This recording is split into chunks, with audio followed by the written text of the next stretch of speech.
Press the bell icon on YouTube and don't miss another update.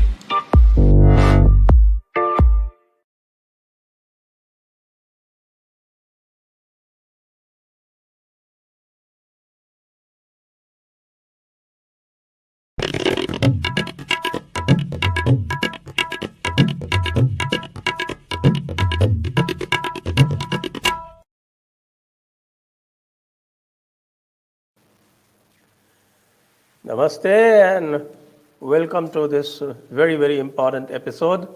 And I've got Dr. Koenraad Elst with me. Most of those who are interested in Indic affairs and Indic matters know him very well. Welcome, Koenraad. How are you? Yeah, no problem. Ready to go. Okay, ready to go. And as usual, always very forthright and straightforward. Koenraad is. And the best part of Koenraad is that he has no hesitation in offending you. So that's the best part of it. And you can ask him any questions and keep your questions ready and be careful with the questions because you could get it back also if you do not ask a proper question. And let me introduce the subject, Koenraad. The other day you made a tweet that the Hindu side is not able to use the argumentative weapons it already has. And you mentioned the various adversaries. You mentioned the Christian neo-Buddhists, and you mentioned Islam, Marxists, as well as the neo-Sikhs. That is the new variety that we have.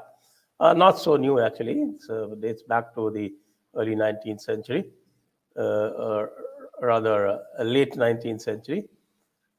So today I thought we'll start with the Buddhists. And in that connection, let's start with the classical Buddhism. And there you have a very important article and a very important narration on that. And that, as you said, that Buddha was every inch a Hindu. Now, how does that serve as an argumentative weapon for the Hindus or the Sanatanis? I like to distance myself from a title that suggests that we are arguing against the Buddhists. You know, the Buddhists are our friends, and they're not strangers to Sanatana Dharma. In fact, just like the Mahabharata, the Buddha himself also says that this Dharma is Sanatana, is eternal. So, you know, there are very little quarrels with real Buddhists. I've met quite a few real Buddhists, you see, distinguished from the Indian Ambedkarite neo-Buddhists. I mean, Chinese and Japanese Buddhists, and they're really very fine people. Buddhism does something good to them. They're very attentive, very empathetic. So I'm all for them. And so I wouldn't like to sound like I'm arguing against Buddhists. But you see, I have my problems with the separatist claims for Buddhism, often made by outsiders. And then especially with the very fanciful construction of Buddhism and Buddhist history by the neo-Buddhists. So the classical Buddhists I have no problem with, and they usually have a very different view of Buddhism than is preached nowadays in India.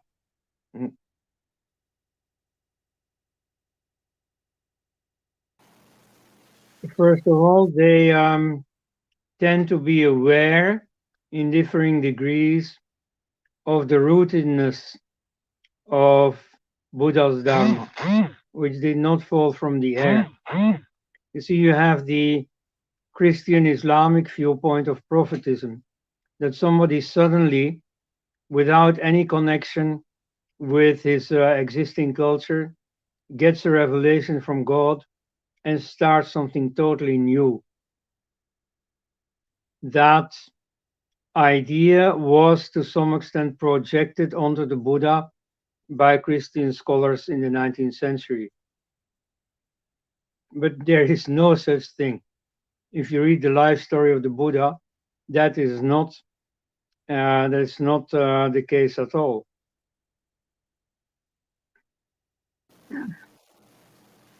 When the Buddha was born already, a soothsayer predicted that he would become either a king or a guru.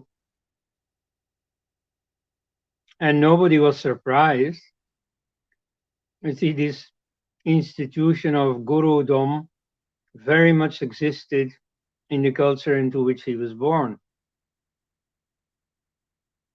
When he was 29, he had his famous 4 meetings.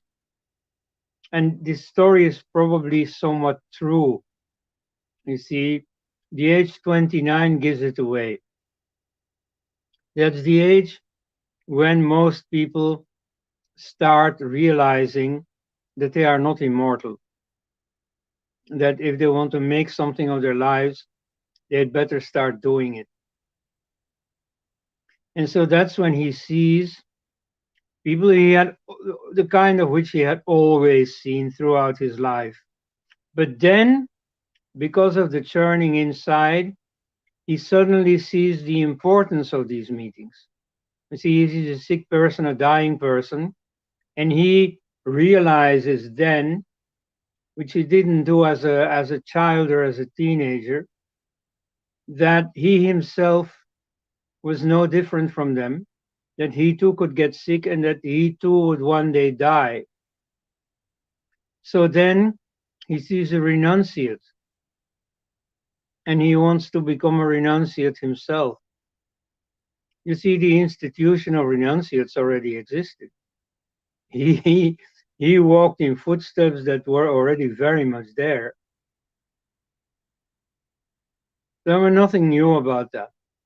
Then he left for the forest in a princely fashion. He didn't walk to the forest. No, he had his royal charioteer bring him to the forest. But okay, from there on, he became a real renunciate. And then what did he do? He didn't start experimenting on his own with something totally new. No, he became a follower of different schools. One part of the story which most people know is that for a while he started following extreme asceticism, like you find in Jainism. So that was clearly an already existing tradition. He followed it and he was not entirely satisfied. He thought, you see, these people are so busy with their own suffering that they'll never get to the point of enlightenment. So he chose a more moderate way. A bit less known is that he also had 2 Sankhya teachers,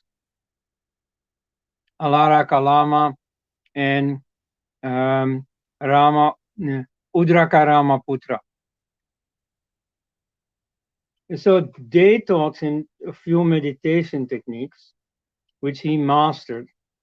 In fact, it is said that he became equal to his teachers. And then he moved on.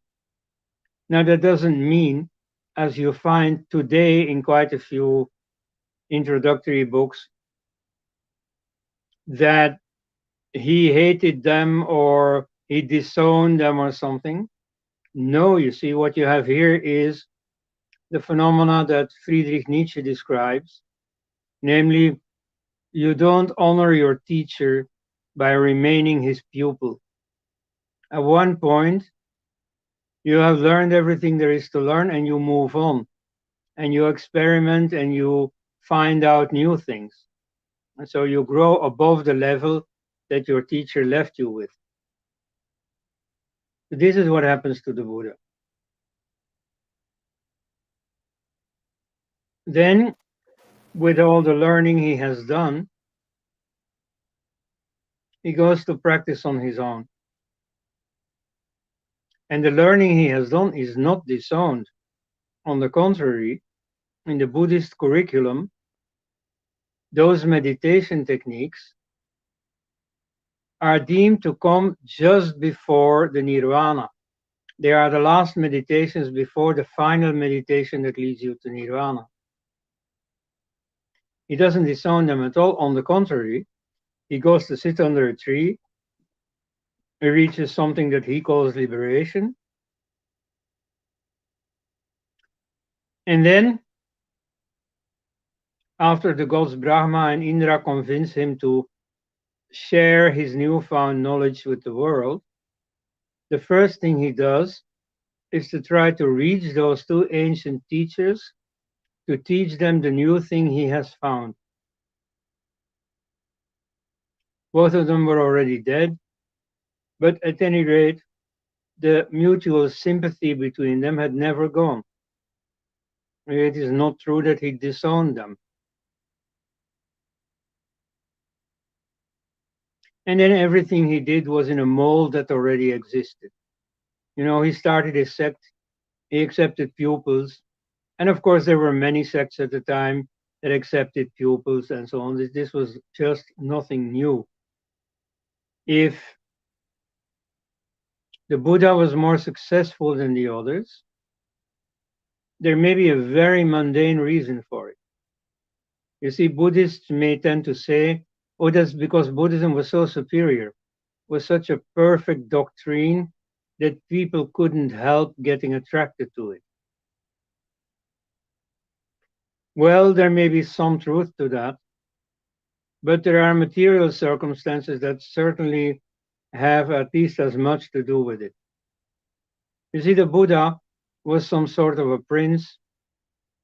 His father was not the king because he ruled a republic rather than a kingdom, but he was, let's say, the ruler for life, the president for life. And the Buddha himself was therefore part of the aristocracy, and he was in an extremely good position to succeed his father because he knew everyone. He learned political practice on the spot. Since age 20, he was a member of the Senate of the Shakya Republic. So he was well introduced in the circles of the magnates and the rulers. So when a few years later he started his own sect, his own Sangha, he was a welcome guest for each of the neighboring rulers of Magadha, of Kosala, of the Vajji Republic, and so on. So they helped him elaborate his own network of monasteries. You see, kings in those days levied taxes on the trader caste in the form of money, but on the working class in the form of services. So 1 month or so every year, people would go work for the king. Now, in this case, they directed their workers, okay, you see, for this Buddha, this friend of mine, go build a monastery. And so before too long, with the material and institutional patronage that he got from the princes, who were his friends, his equals, he disposed of a whole network of monasteries, and every young man who felt a spiritual calling, rather than go looking for himself, that of course also existed, but very many were attracted to the monastery just around the corner. And so they joined the Buddhist Sangha, which is also why the Sangha produced high quality literature. They produced a very coherent, pleasing doctrine. The Upanishads are a very difficult type of literature. It took some time before it was more or less translated into a coherent philosophical doctrine, Vedanta. So in the case of Buddhism, this problem was solved practically from the beginning. You had the right kind of people, and so they set to work to make Buddhism a coherent doctrine propagated by a well-organized church, if I may use that term. And in fact, I may use it. We see certain typical habits of the Catholic Church are prefigured in Buddhism, like the fact that they organize a synod, a council, so to speak, where the heads of all the different monasteries got together in order to set the record straight about, their exact doctrine or the exact practices. I mean, there the Catholic Church, followed in the mold that had already been set by the Buddhist order. But so, at any rate, you see, to answer your question, there is no point in the Buddha's life when he breaks with the existing tradition. He never ever says, I renounce this. I renounce the Vedas, This is an invention of the modern Ambedkarites, that the Buddha rose in revolt. He explicitly explained that there were no revolt in what he was doing, that people should continue to observe the existing mores, the existing religions, the existing pilgrimages, the existing festivals, which were obviously, to a large part, Vedic festivals, Vedic habits, and so on. So that's the Buddha for you. He's 100% a Hindu. It shows also after the Buddha's own life. You see, the Buddhists continue Vedic religion, as, for example, when the cult of the Vedic gods was exported by Buddhist monks as far as China and Japan. You heard a few years ago of a big terrorist attack on a temple in Bangkok, in Thailand. That was described in the papers as a Phrom temple. Now, Phrom is nothing but the local pronunciation of Brahma. So, this anti-Vedic animus of the neo-Buddhists in India is just not there among Buddhists worldwide.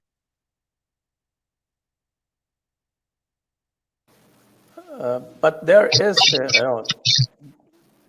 at some point in time, there does occur a schism when the Buddhists, they themselves break off into three branches.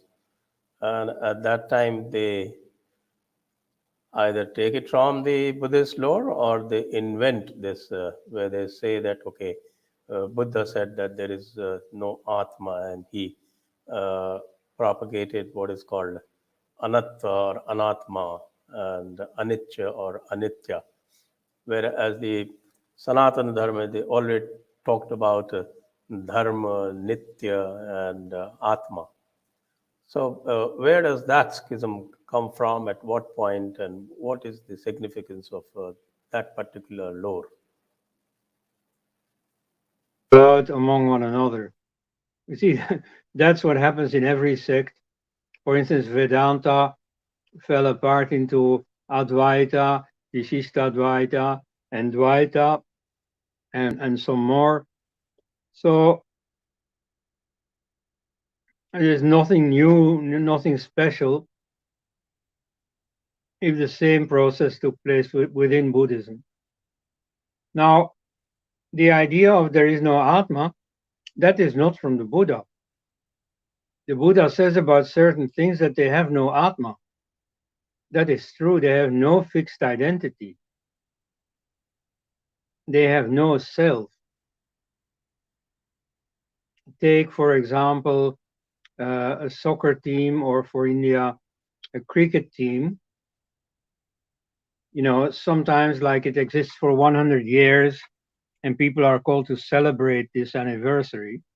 But in fact, Nobody who was there at the founding 100 years ago is still there today.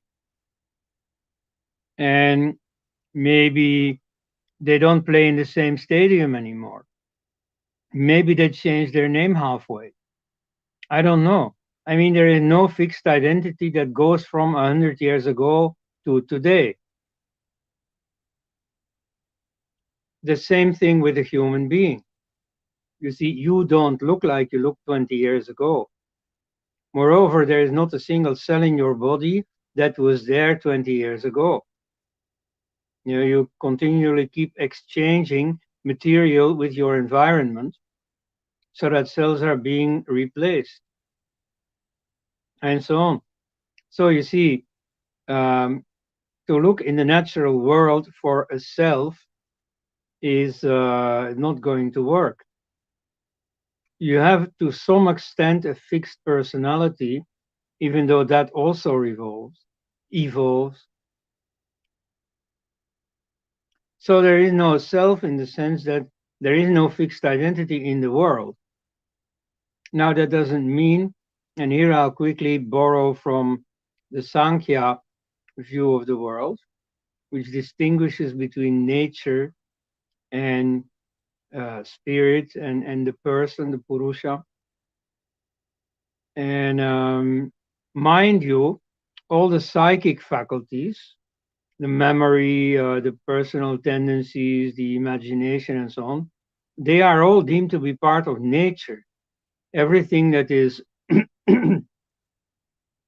that is investigated by psychology, by neurology, and so on, they are all deemed to be part of nature, exactly as modern science thinks.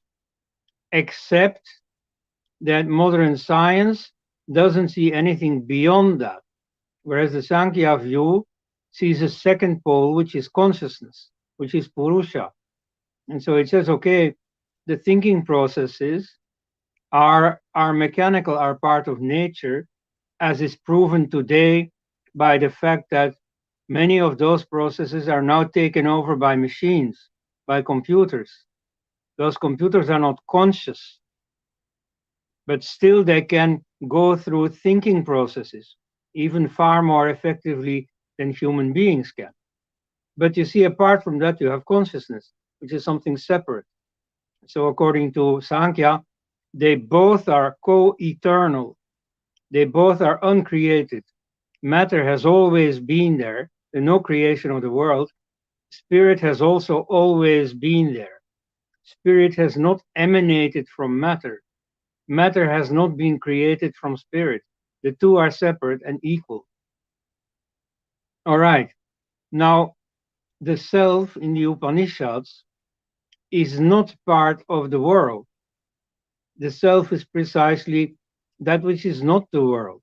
You see, that's the other pole, the Purusha pole, the consciousness pole. And so in that sense, of course, there is a self. And the Buddha doesn't talk about that when he says that this or that thing has no self. The whole discussion about self or no self is a mistake. You see, that which some schools of Buddhists are later going to call the emptiness, shunya, is exactly equal to what the Upanishads call the self. What is typical of shunya? It has no properties. Otherwise, it wouldn't be shunya. What is typical about the self? It has no properties. What is typical of the Purusha? It is nirguna. It is nature that has triguna. You see, all the objects of nature are either light, like sattva, or energetic, like rajas, or heavy and inert, like tamas, or a combination of those. But that is typical of nature. You see, nature is susceptible to the gunas, whereas consciousness is without the gunas, is, so to speak, empty. So, you know, the whole debate about self or no self is just a mistake, is getting caught in words. You can see this in the history of Buddhism itself. In China, they speak of the Zexing, which means the self nature. You know, when you practice meditation, you gradually free yourself from all the attachments, all the ordinary things of nature. What remains is the self nature. That is the self. That is pure consciousness.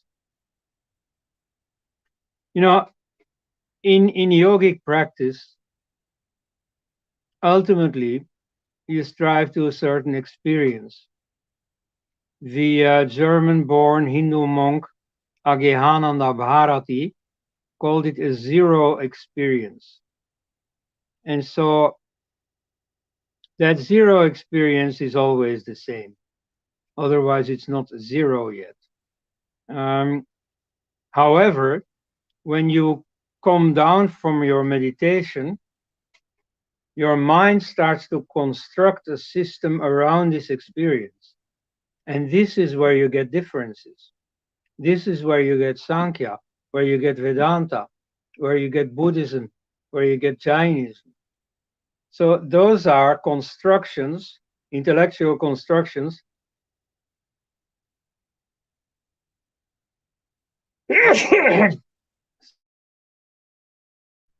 around this zero experience. So about that, there's a difference, and there's no problem with that difference. You see, Buddhism is a little bit different from Sankhya, is a little bit different from Vedanta, is a little bit different from Jainism, and that's okay. You see, for Hinduism, this is totally legitimate. So you have these intellectual differences around a common meditative experience. And so you use different words, and if you're not careful, which some second-rank Buddhists indeed fail to be, then you get caught up in these verbal juggleries, and so then you end up in a position where you call anatma what somebody else calls atma. Okay. Yes, and it is also mentioned in the Parinirvana Sutra, Mahaparinirvana Sutra, and this is mentioned also by Dr. Subhash Kak in one of his writings. I don't know whether you've seen that. And he quotes from Mahaparinirvana Sutra where Buddha actually says that I wasn't saying anything about it, but now is the time to say it, because he avoided that question basically. He said that I never said it is not there, but it is there. Something like that. Things in Buddhism that he doesn't go on a flight of intellectual imagination of what concepts could account for his experience. He keeps that to a minimum.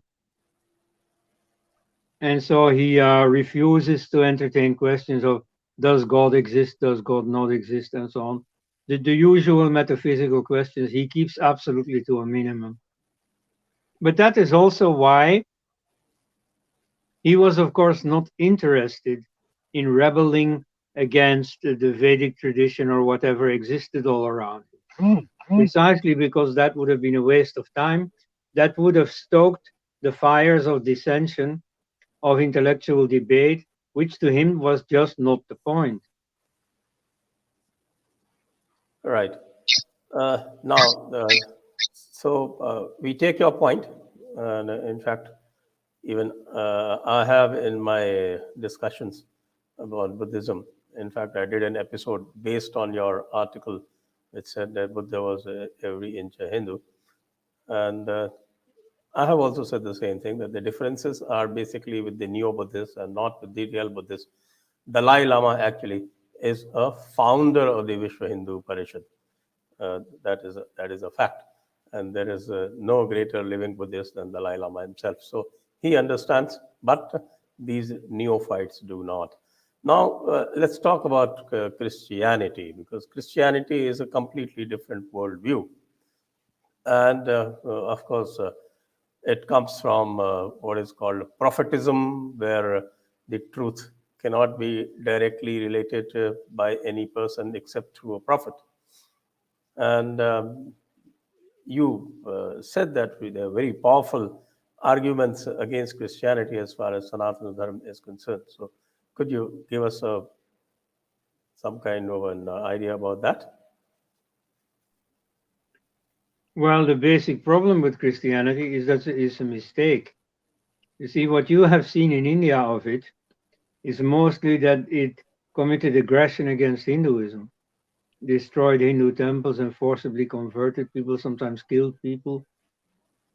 So that this is all true and this is all very important. But the basic problem is that it simply is wrong. Now that need not be much of a problem, in order to coexist with them. When Christian refugees arrived in Kerala in the 4th century, the Hindus didn't ask them anything. I mean, they gave them hospitality. They gave them a place within the caste system because they were just as casteist as everyone else. But they didn't ask them, okay, you see, what is it that you do in those churches of yours? What is it that you worship and so on? The Hindus had their own objects of worship, their own cultic practices and so on, and they left everyone to his own. As long as the Christians were not, let's say, slaughtering cows, then there was just no problem. And so in that sense, you see, the fact of having a mistaken belief system, well, people throughout history have believed in all kinds of things. And some Hindus also have funny beliefs. But nevertheless, now that you are faced with the problem of the actual workings of Christianity to your detriment, it may be useful to also look at the heart of the matter. And so, in order to become resistant against the temptation of Christian missionaries, it may be useful to know the value of the message that they're trying to sell. And then when you look more closely, you see that, it's a mistake. First of all, it starts with myths and so on that were common in the Middle East that they took over from the Sumerians, the Babylonians, and so on. There's nothing wrong with those. Like it says, for instance, at the beginning, that God created heaven and earth. Now, strictly speaking, philologists argue about the real meaning of created. They say that it really meant he separated heaven from earth. And that is the creation myth you find in most pagan cultures. You see, God didn't create anything. It was already there in a state of chaos and confusion. And then the moment of creation really is not a moment of creation, but of ordering, where a clear polarity between heaven and earth, between yang and yin, between male and female was brought about. So you see that may be the origin. Classically, of course, what started was a teaching of creation, where there was an absolute distance between the eternal creator and his temporary creatures, and where there was not a chaos since time immemorial, but when there was just nothing, and then God created something out of nothing. That becomes typical of the biblical Quranic religions, even though originally it wasn't there. So there already you have a first point of disagreement, I think. And here you are in league with the modern atheists who argue quite sensibly that there has never been a creation. You see, because of the law of causality, every present situation of the world proceeds from an earlier situation of the world, which proceeds from an earlier one, which proceeds from an earlier one, and it never stops. So this causal chain is eternal. There is no beginning point. There is no jump from zero to something. As it is said in physics, some French physicists said, rien ne se perd, rien ne se crée, which means nothing goes lost, nothing is created. And so I think that's a very valid point.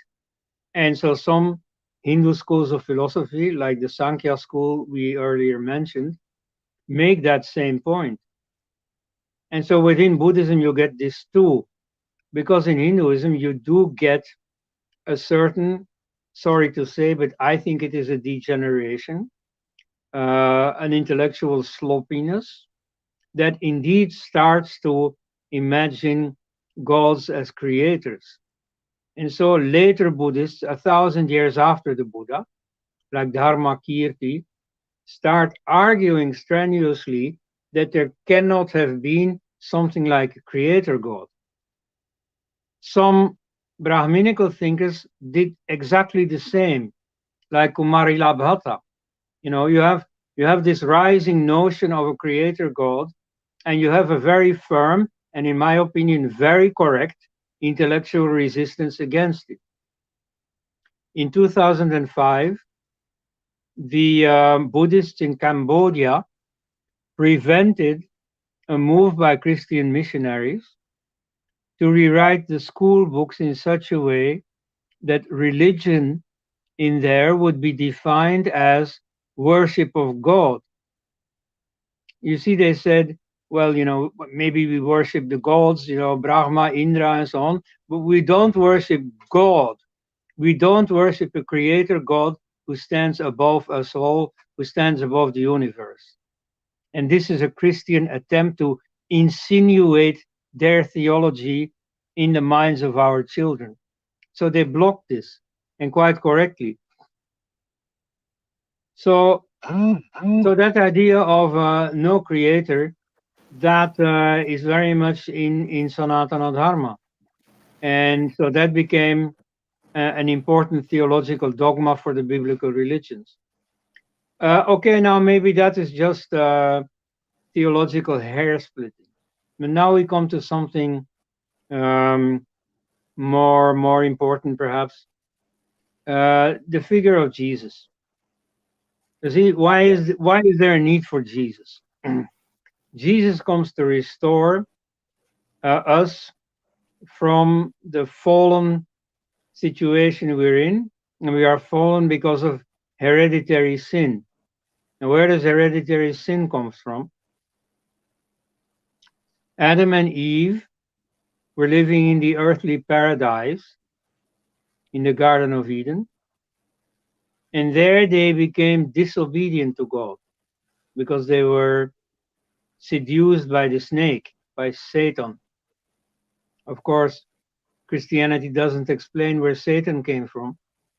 If God was almighty and had created everything, where does Satan come in?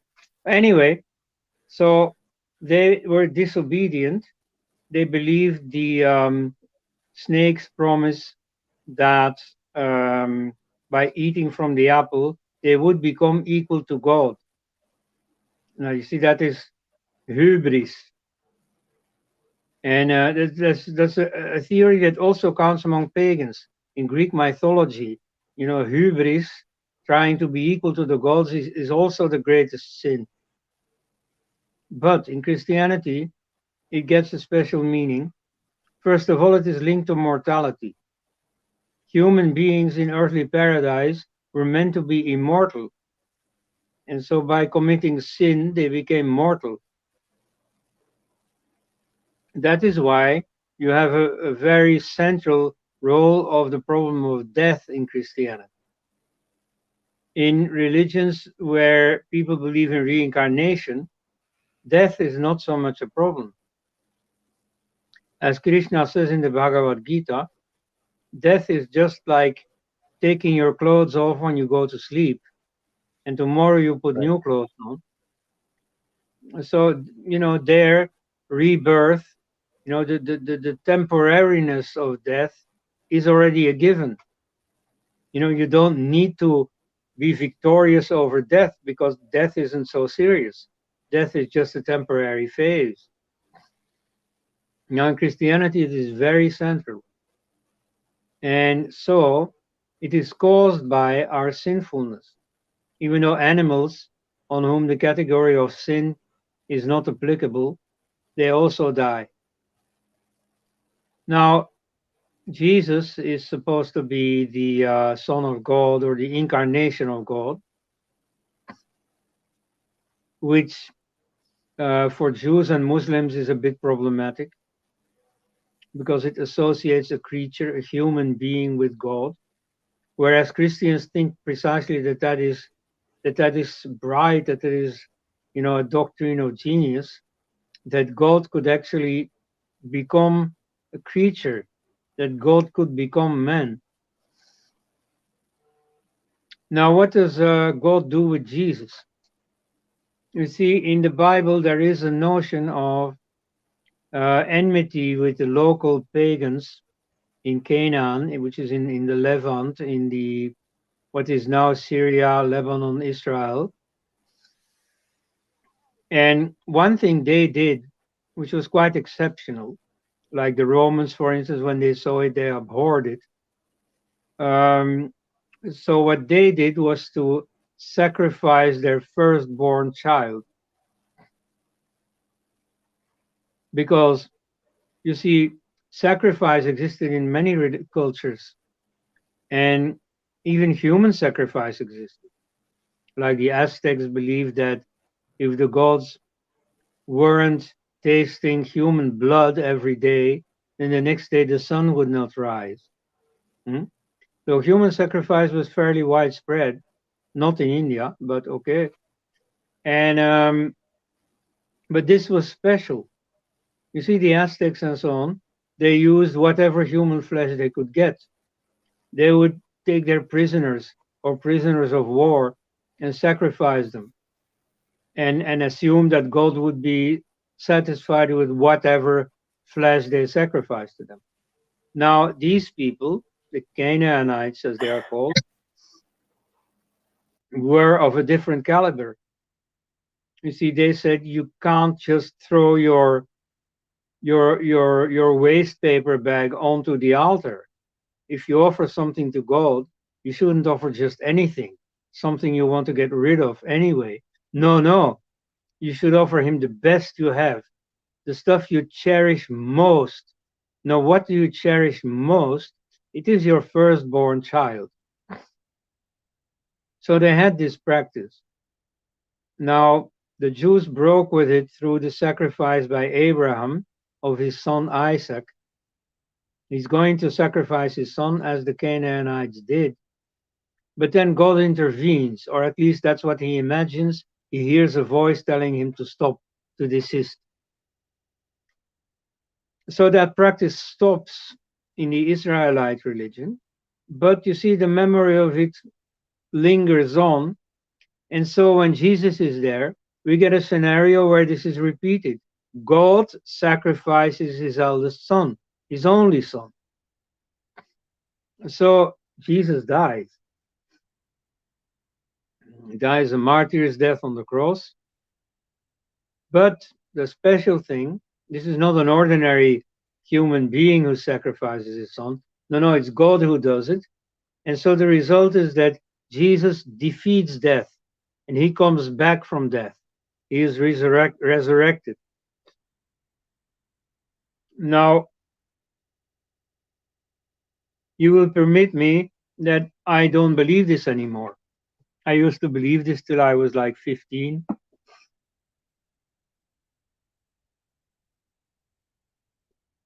And then I outgrew it.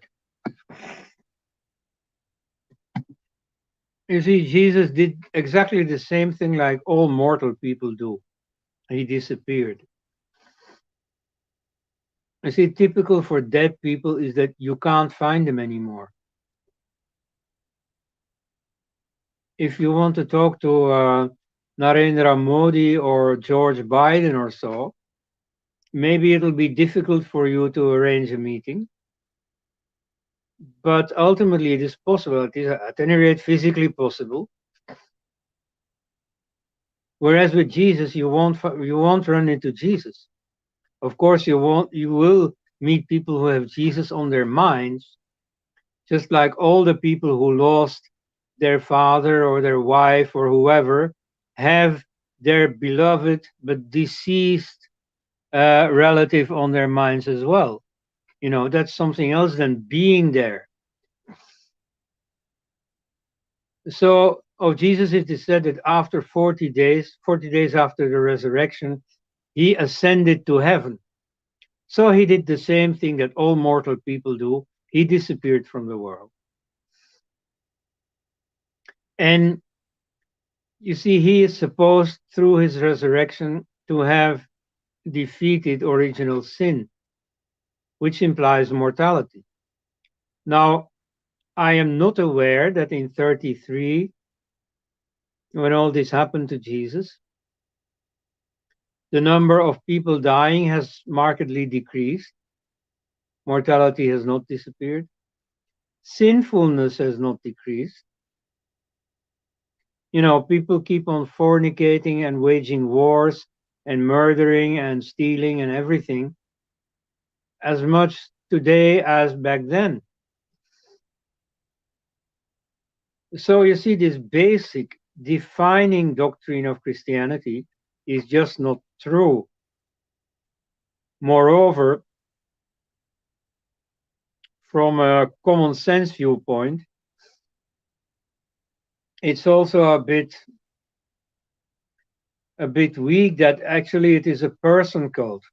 It worships a human being.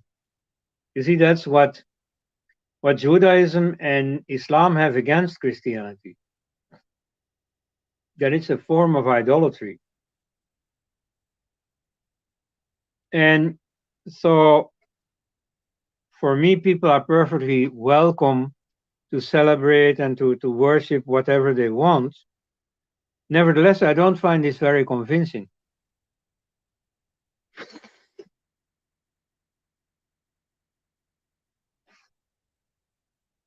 So, you know, that is the very, very first reason why you can do without Christianity.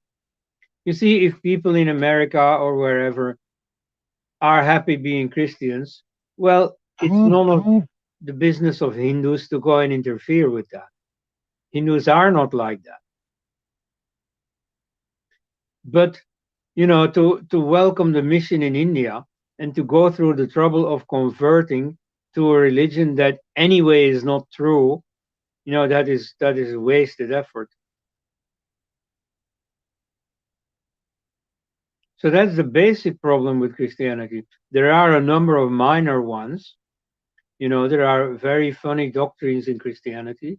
Like, for instance, one that you can always use against the missionaries is that in the Acts of the Apostles, it is said that if you have faith, you know, you can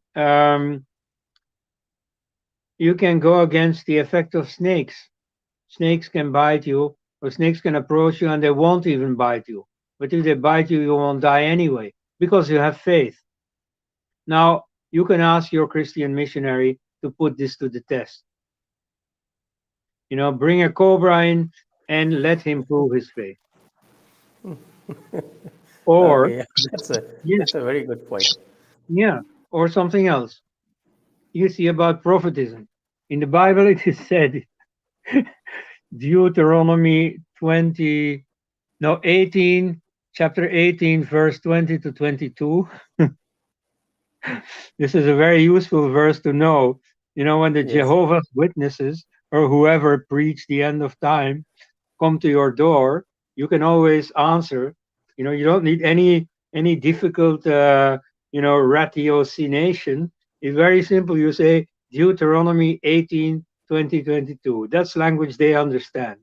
You know, Okay. and what it says is, how can you recognize a false prophet? A prophet who is not of God. Well, if he predicts things and they don't come true. Okay. Yeah. So the Jehovah's Witnesses, they have predicted the end of the world several times. Each time it didn't work, right? So they are false prophets. Now, Jesus himself was a false prophet. How? He talks about his own return, his own second coming. And so he says, even during the lifetime of some of the people in the audience, I am coming back. You wait for me, I am coming back. And this was indeed the psychology of the first Christians. They lived in the expectation that Jesus would come back.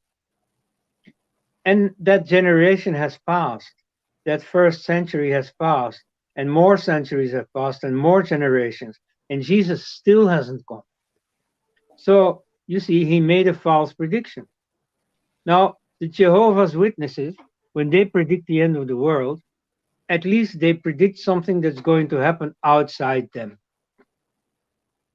If you predict this summer it's going to rain a lot, or whatever prediction you want to make, this concerns something else than yourself.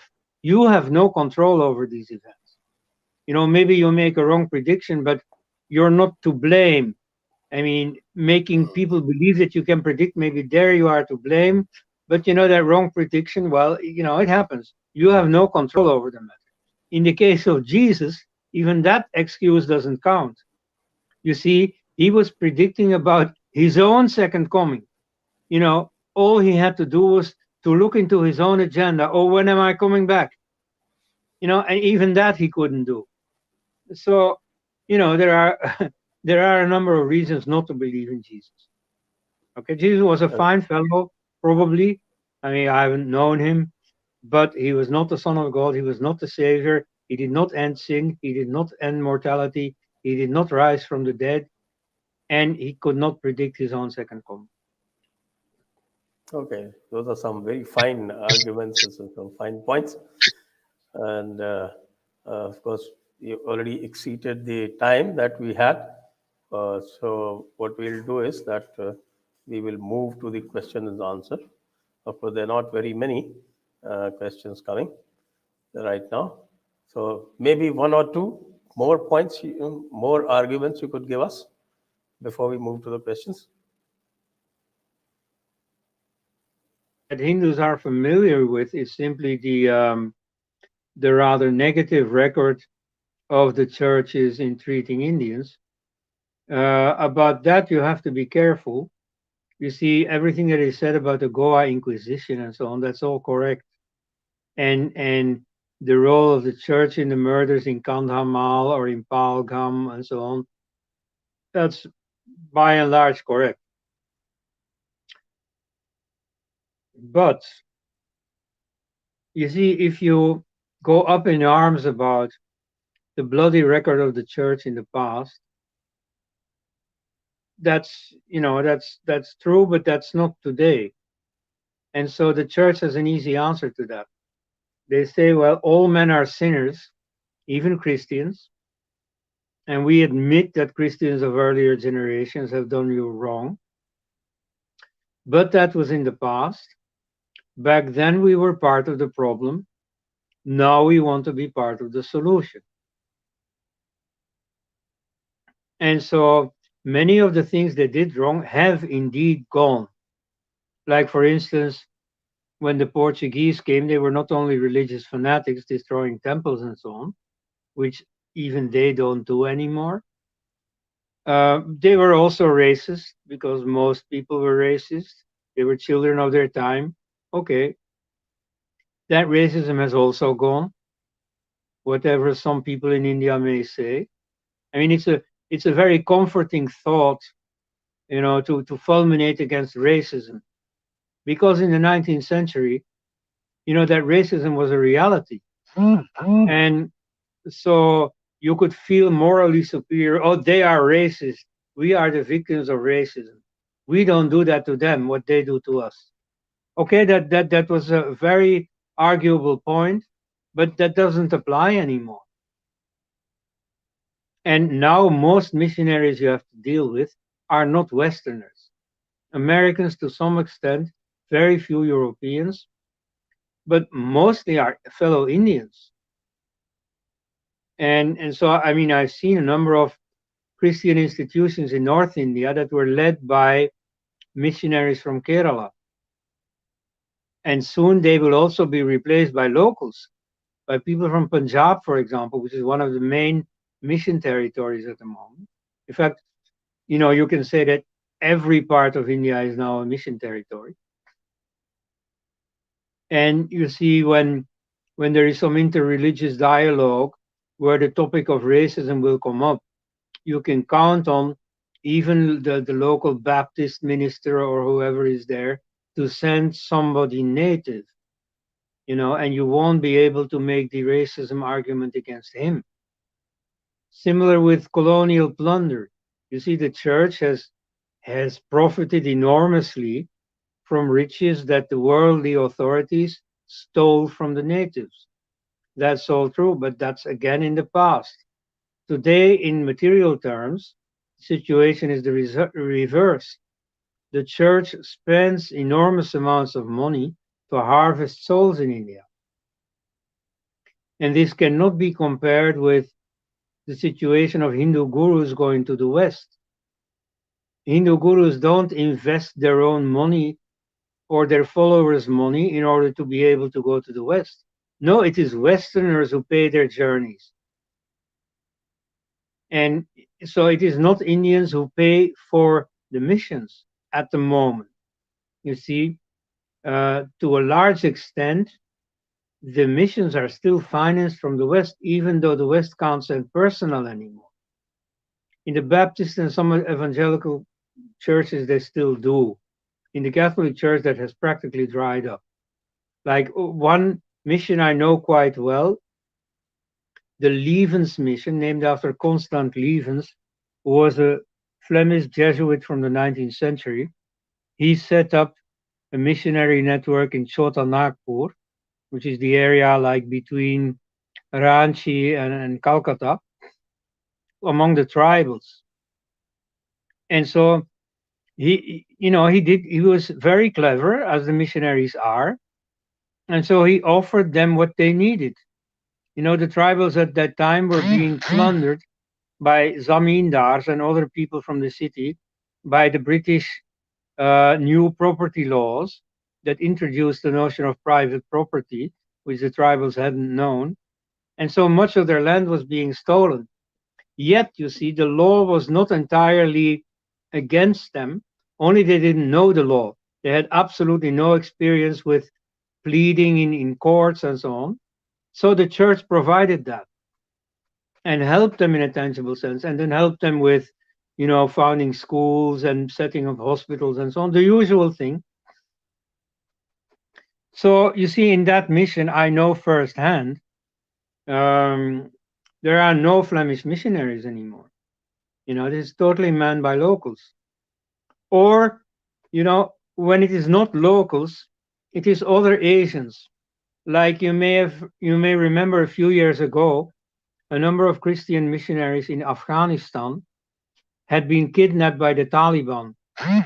And so their government expended a lot of effort to get them released, probably in return for ransom money, we don't know. Now, those people were Koreans. And in a typical Korean fashion, you see, they said sorry to everyone for causing so much trouble and so on. Not like Americans who only think of themselves.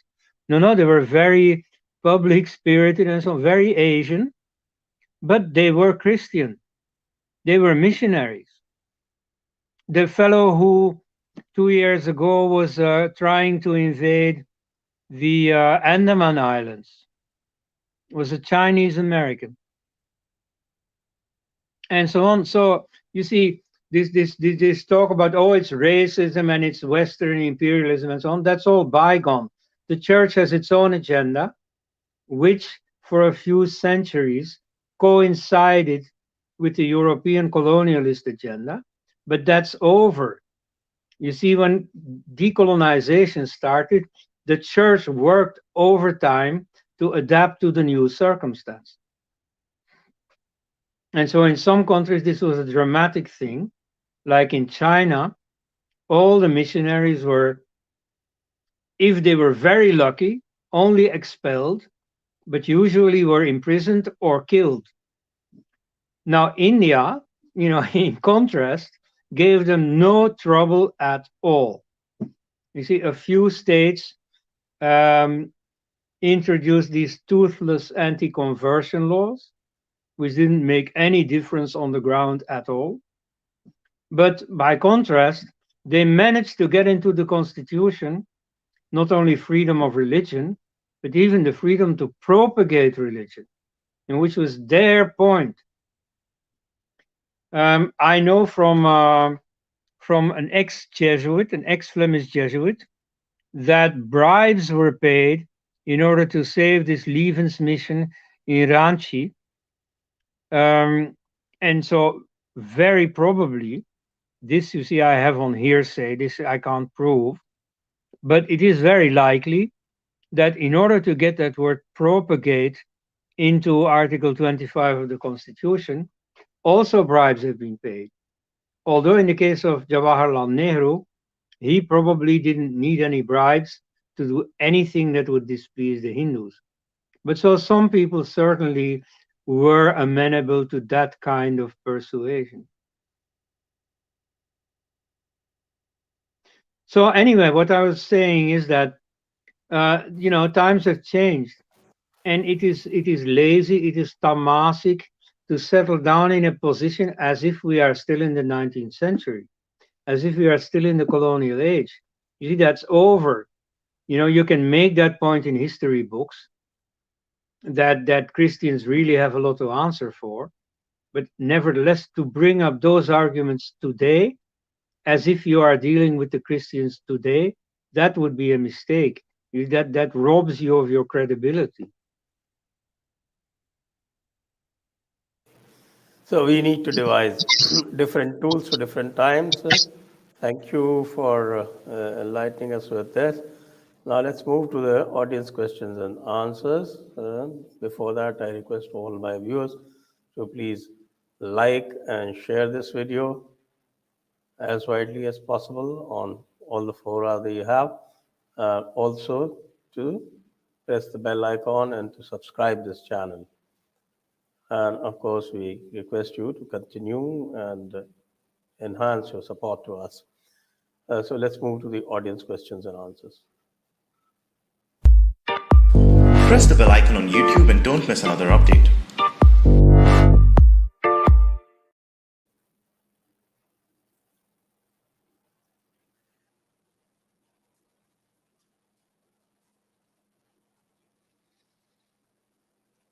Mahadevan, why are missionary bodies feeling the need to misappropriate Hindu temples and other structures for propagation of Christianity? Do they feel people are leaving their fold? Well, those are two different questions. Do they feel people are leaving their fold? Well, it is happening in Europe. It has happened to my generation, especially in a very big way. My country was overwhelmingly Catholic when I was a child. Today, only a small minority go to church, and the number of Christian weddings, Christian burials, and so on is constantly diminishing. And the most popular form of burial nowadays is cremation. This in spite of the increasing number of Muslims who practice burial. So among Christians or ex-Christians, these Christian customs are disappearing. In America, it is following suit in some communities, like Irish Catholics, for instance. This departure from religion is also happening.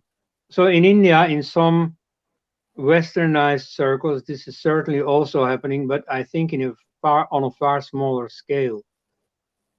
Also because in India, it is still fashionable to belong to a minority.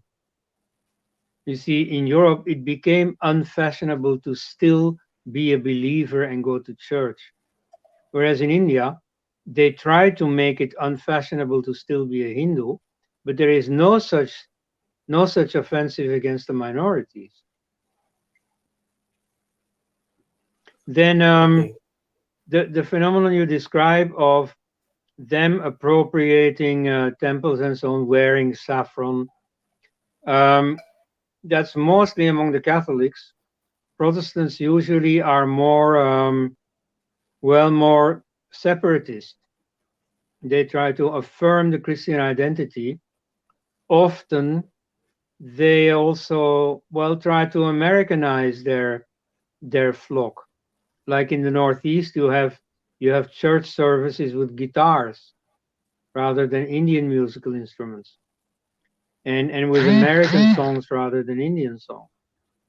Whereas you see in the Catholic Church you have the opposite, and this is not a new thing. The early church lived in the Roman Empire, so much of the church institutions, canon law as it is called, follow the Roman imperial example. Similarly, in their intellectual culture, they have appropriated a lot from Greek philosophy. And this finds support in the Bible itself, where St. Paul at some point sees in Athens an altar devoted to an unknown God. You see, these polytheists, they were so open to all kinds of gods that they even did something for the gods that they didn't know. And so St. Paul thought, oh, okay, well, that's our God. You see, this is for Christianity. And so, from that viewpoint, it's called inculturation. Hinduism provides pretty much the same situation as ancient Greece. So, yeah, I mean, they try to do as much Hindu as possible, as long as it doesn't go to the church teachings. Like, for instance, they have this movement of Christian ashrams where they take on Hindu names. Now, they may be called, for instance, Abhishiktananda, which means joy of the anointed one, which might well refer to Jesus. Or they take some neutral philosophical terms like Satchidananda, but they will not call themselves Shivananda or Krishnananda or so. They will not refer to Hindu gods, so they're careful.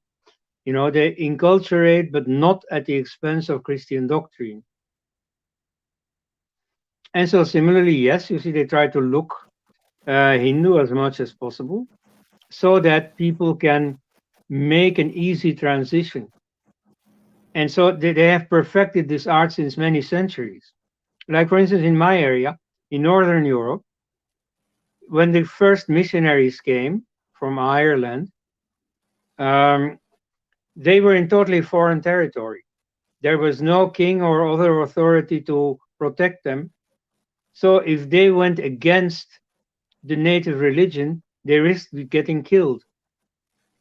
So they perfected this art of bringing in Christianity, but softly, gently, without going too much against native practices. Like, for instance, baptism. The Germanic tribes had a type of baptism. You see, when a newborn child was given to the father, he would put it in the river, under the river, and then bring it up again. And then it would get a new name. So, they try to shade over, make it less conspicuous. They, for instance, made sure that people could worship at the same sites where they had always worshipped. So they didn't destroy the temples. No, they tried to gradually transform them into churches. And so this is what is happening in India on quite some scale. So here in India also you have different approaches for different people. You have Ambedkarites and so on who are against Hinduism. There they will play the revolutionary card. There they will rebel against Hinduism, put just the opposite. But then when they go to the villages with ordinary people, who still have a lot of attachment to many Hindu customs, they will try to preserve these Hindu customs, all while infusing them with Christianity. And in fact, that's how they see it. Like there's a book, Raimundo Panikkar, the hidden Christ of Hinduism. So they say, you see, back in Greek philosophy, or now today in Hindu philosophy, you have many good things. There's only just one thing missing, and we come to provide that is Jesus. So that way, they can justify it to themselves. Okay, next question. I think dharma is not religion, it is basically good karma that are required to be done for overall benefit for every living being. Correct me if wrong. Dharma, yes. Yeah, exactly. I agree. Dharma is not absolutely tied to a specific religion. Of course, it was discovered by a specific religion, namely Hinduism. But yeah, in principle, of course, it is something that benefits everyone. And to quite an extent, it is common to all religions. Like if you take the second half of the Ten Commandments, you see, the second half of the Ten Commandments are just general morality. Thou shalt not steal, thou shalt not lie, thou shalt not commit adultery, thou shalt not kill. You see, these are moral rules that exist pretty much everywhere. And they follow from the experience of society. If you have a society where everybody steals from each other, you're going to have trouble. So it's better for society if these rules are followed. Now, there's nothing divine revelation about this. God needn't come down the mountain to say this, to reveal it. This is obvious and this is clear to everyone, to Hindus and to Hebrews and to everyone. The first part of the Ten Commandments, of course, is a new theology, namely monotheism and iconoclasm. Okay, that's separate. And that the two are coupled precisely as a lubricant, so to speak, to make the new theology enter people's minds more easily by associating it with a morality, a dharma that everybody agreed on. Right? But so, yeah, I mean, of course, dharma is universally valid. When you take the 10 virtues that Manu enumerates as constituting dharma, well, they are good for everyone. And they are indeed honored mostly, or most of them, by most cultures.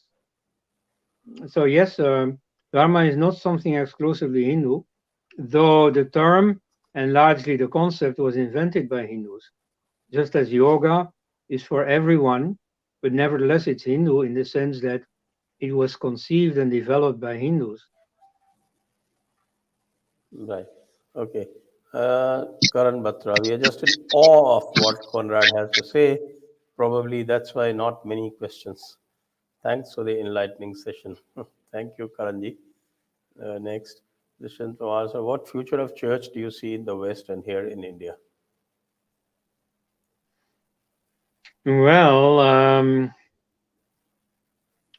I'll give away the big prize. What I really think is going to happen. The question counts for both Christianity and Islam, and I'll answer the two at once. You see, it is mathematically certain they will both end. They are not Sanatana. They have a beginning somewhere, and necessarily they will end somewhere. What goes up must come down. So that's mathematically certain. Now, that's not very useful to you, because if it happens only centuries from now, that's more than time enough to actually eliminate Hinduism altogether. So when this is going to be, I don't want to speculate too much, but I'll speculate a little bit anyway. One difference between the two certainly is this. Christianity started very slowly as a nervous little sect in the borderlands of the Roman Empire, but it grew very gradually, and it had to integrate itself in the Roman Empire and not stand up too much. Whereas Islam started with a bang. It found itself in power after a few years and conquered the big empire itself. So it imposed its own law. It didn't adapt at all. Now, I personally am convinced that similarly, for the end, Christianity is going to end slowly, whereas Islam is going to end with a bang, with a fairly spectacular implosion. Perhaps we may be witnessing that already in both cases. You see, Christianity has lost a lot of ground in Europe, even in America, and I think that may be starting to happen in India too.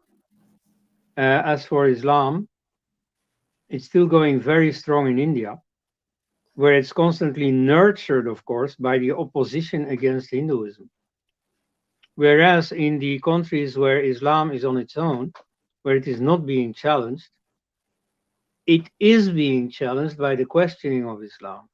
And so more and more young people are leaving Islam, often only discreetly, not talking to their family about it. Because unlike in Christianity, it's dangerous to leave Islam. But nevertheless, in ever larger numbers. So in countries like Tunisia, but even in Saudi Arabia, certainly also in Iran, many people are open at least to their friends and their family about it. And sometimes even in the public square. And you see that Saudi Arabia is making little concessions. Like, for instance, now women are allowed to drive a car, which they weren't until recently. And so they make these little concessions, thinking that, it's just for the gallery, it's just to look good in the Western press, as coming across as progressive or something, but it means nothing. That's certainly how it is meant. But in the case of Christianity, I have seen how these little concessions were the beginning of a flood of people breaking out in large numbers from the church. And so I think in Islam this is going to happen quite quickly. In Christianity it's going slowly. It started in the 18th century. It's still going on. But I think it's inevitable. Now, whether that will be enough to keep Hinduism alive for long enough, that I am not sure of. You see, Hindus are in a really bad way. I don't know if you realize it. But if you look on it from outside, well, it's going downhill. And the challenges are mounting, and you are not being defended. The law is not in your favor. The government, well, I leave that discussion for some other time. But at any rate, in order to defend yourself, you'll have to organize better and think through better what you're up against. Okay, next question. Not all know about the R anti-Sanatan. Yes, most of us are politically brainwashed, but we have temples in our homes and worship Kul Devata. I am true Sanatani. Certain social evils that come in society cause hate versus hate to succeed. Question mark. Well, of course, it's important to, before you start defending Sanatana Dharma, you should keep Sanatana Dharma alive in your own life. Like, for instance, the notion of a house altar. I noticed that the questioner takes that for granted. And so in the West, that was taken for granted until like 2 generations ago. Everybody had, Christian statues and so on, the saints, the saint of his own name, after whom he was named. Jesus himself, of course, the Virgin Mary everywhere, at least in Catholic countries. On every bifurcation in the road, for example, there was a chapel of the Virgin Mary. So, to keep that presence of religion there, that's very important. So, on that, Hindus shouldn't give up. Today, if you go in a Western house, you'll be very surprised to see a house altar. But in fact, it really has a place there. And so it's very important that you keep this. And similarly, you don't have to do anything special, anything fundamentalist or so, but just do the normal things that Hinduism stands for. And then do react, especially with your own government. You see, you shouldn't take it out on the Muslims and the Christians too much unless they ask for it, which they sometimes do. But whom you should work on is especially your own government. You see, for now, unlike so many decades in independent India, now you have your pro-Hindu government, or at least it has collected Hindu votes on the promise, the unstated promise, moreover, a promise made mostly by the hostile media and the other parties, which the BJP didn't want to say out loud, the promise that it would stand for Hindu interests. Okay, well, at least you have a party where most members have originally joined because indeed they wanted to serve Hindu interests. So even if they don't do much for Hinduism now, you may appeal to their conscience, and somewhere deep down they do have that commitment to Hinduism. So it's a question to awaken it. But you see, time is short now. It's already almost 7 years past.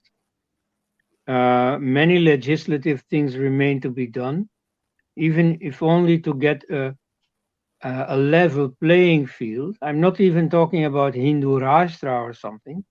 No, just abolishing the anti-Hindu discriminations. That's already quite a job, which the present government is not doing anything about. So a very important job for Hindus to do. And it's an easy one. It doesn't take courage. It only takes a little bit of energy, is to approach them, to approach the politicians, and to remind them of their duty. Right. Next question. Every time I assert Eso Dhammo Sanatano or Chatvari Are Satyani, neo-Buddhists turn deaf ears. They are blinded by anti-Brahmanism, caste untouchability, etc. How to deal with it? Yeah, well, the field I am active in, which is to argue for historical and philosophical correctness, to show that Atma and Anatma is the same thing, for instance, to show that the Buddha had Hindu teachers, and so on. That's useful at an intellectual level. And in order to formulate textbooks, for example, that's important. But I know that some people are beyond that level. And so that is hardly my job to do that. But there are very many people who are far more at home in the ways of the common people, and who manage to approach them at a level they understand. Like, for instance, I know about the Vishwa Hindu Parishad. They have this active work on Gharvapasi, which is not supported by the BJP, which, when it came in the news, was very much disowned by the BJP. Nevertheless, these grassroots Hindu organizations do this work of Gharvapasi, of making people recognize and re-embrace their Hindu roots at a common folk level, where it is far more important to get into people's hearts, win them over gradually, and make them return to habits that are really not very foreign to what they have still preserved. So, it's a very important work. It's work that I'm hardly capable of doing, that some people are doing. And so it is at that level, perhaps, that you can approach these neo-Buddhists. But at any rate, you do have a certain handle over their mentality, because after all, they've chosen Buddhism. They haven't chosen Christianity. That would be more difficult. You see, with Buddhism, you do have a lot in common. And they can have a Buddha murti on their house altar, no matter. They can even have an Ambedkar there. You see, Hinduism is not against person cults. Within a certain framework, it can have a place. And after all, Ambedkar has done a number of good things, starting with the fact that he chose Buddhism rather than Christianity. So, you see them do a lot of things that you yourself do with Krishna instead of with the Buddha, perhaps, but essentially the same. So you do have a lot of common ground where you can befriend them. And so you should not immediately desire a sort of conversion from them. In fact, there is no such thing as conversion between Buddhism and Hinduism. But at any rate, you should keep the channels open. You should not treat them as enemies, even when they do that to you. Right. Next question.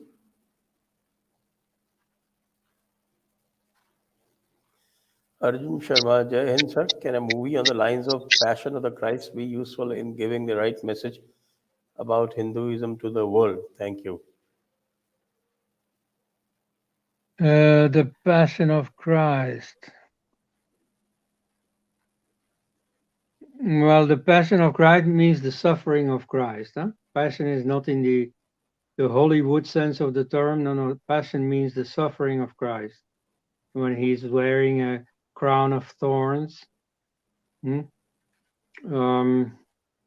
What did he say at the time that is useful to you now?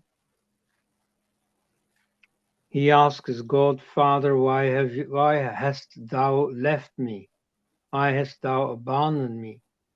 I do not see very much advice in there.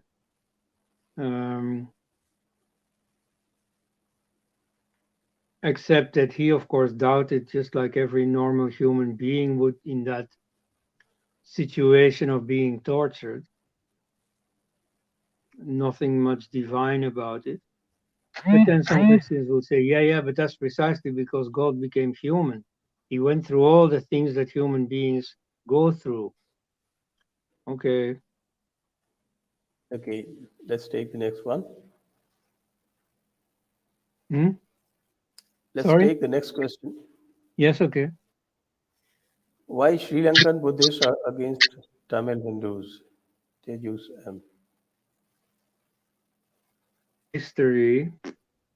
Tamils are there because of some conquest in the Middle Ages.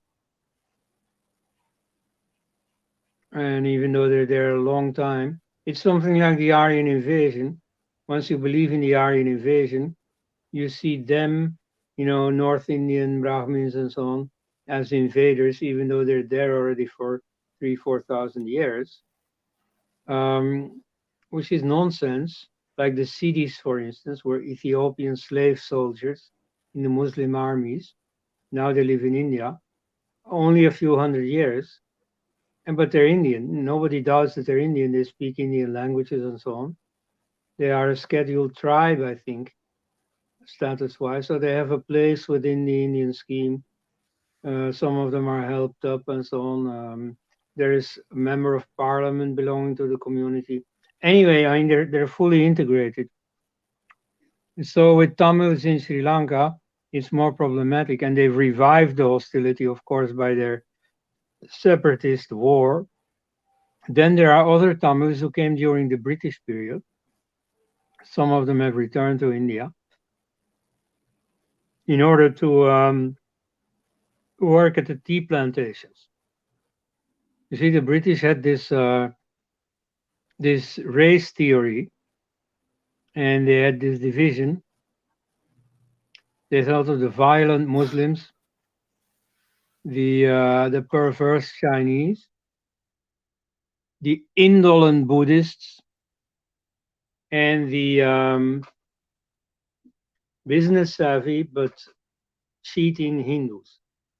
Now, I'm not saying anything. That's how the British saw it. So, in a number of places like Malaysia, Singapore, like Burma, like some islands in the Indian Ocean, they imported Tamil labor because, in their scheme of things, the Tamils were very enterprising, very active, unlike the Buddhists. And so you've had anti-Hindu movements in Bhutan, in Myanmar, in Sri Lanka, precisely because of this connotation with the colonial system. You know, they were foreigners imported by the colonizer. The same thing, by the way, you know, with other religions is with the Rohingyas in Myanmar, where they too are seen as foreigners that were brought in by the British, which is also the case. Now, in their case, of course, it's worse because they started terrorizing their Buddhist neighbors, which the Hindus never did. But at any rate, you see that element of foreignness, that plays a certain role. It's not for religious reasons, though. It is now, of course, after Orientalists had mapped Buddhism as a separate religion from Hinduism, and all the Buddhists themselves are learning to see through the Orientalist prism. You know, they see Buddhist as antagonistic to Hindu. And so that has certainly worsened the situation. It's not the whole explanation, but it's certainly part of it. And so in this sense, it is very important to set the record straight about the Buddha simply being a Hindu.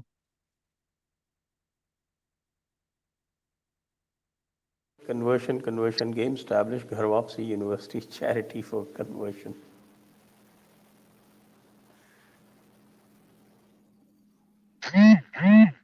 Well, in the long run, you won't need to. You see, what does a Christian do when he himself decides to leave the church? You see, he's in the middle of Hindu culture, and he will gradually absorb it. And his daughter will marry a Hindu, and then they will bring up their children as Hindus. They will practice puja every morning and so on. So I don't know, you know, going out for conversion is not a Hindu thing to do. It's a different thing that you should welcome converts. And that is mostly happening. I mean, there are some Hindu communities like the Sri Vidya people in South India, for instance, who do reject converts, but mostly it's normal. And so when you see, for instance, that in some communities someone wants to marry a Westerner, which is increasingly happening with, you know, people studying abroad and so on, that, you know, that person is simply accepted in the community. So it's not like with Parsis, for instance, they really reject converts, although they too are now compromising because otherwise they're going to disappear. But yeah, I mean, on the whole, you see, conversion is not a Hindu thing to do. I mean, going for conversion, troubling people, you know, you should be doing this. We want you to do this. If you can get Christianity to the point where it stops converting, then more and more of this will happen. You see, now there is this assumption in Christian circles that the pagans are there for conversion, whereas we are not. At any rate, I mean, I'll have to think through this question. But personally, I'm not so enthusiastic for a conversion drive. You should just, reconversion is okay in the sense that where people have a tangible Hindu heritage, then it is easy to bring them back. Otherwise, well, there is the education system, which should come to the point where Christian children get to know what is wrong with Christianity and wrong with Islam, and also what is wrong with Hinduism. You see, Hindu children have been exposed to that for 100 years by now. And you see, most of them still are loyal to Hinduism. So I think it is in these more circuitous ways that this problem can be addressed. But conversion should be allowed. Converts should be welcome, but you shouldn't go after them, I think. Okay, next. Ghazwa Hind Islamic threat is thwarted or finished in India. Will it ignite inter-Hindu war? Maratha versus Sikh, Bihari versus Bengali, as in past history. I think it's not strictly related to the topic, so I'll pass it over. Yeah. Okay. Next question. Okay, so that brings us to the end of this answer. So thank you, all viewers. We'll end this show here, and please stay on. Koenraad.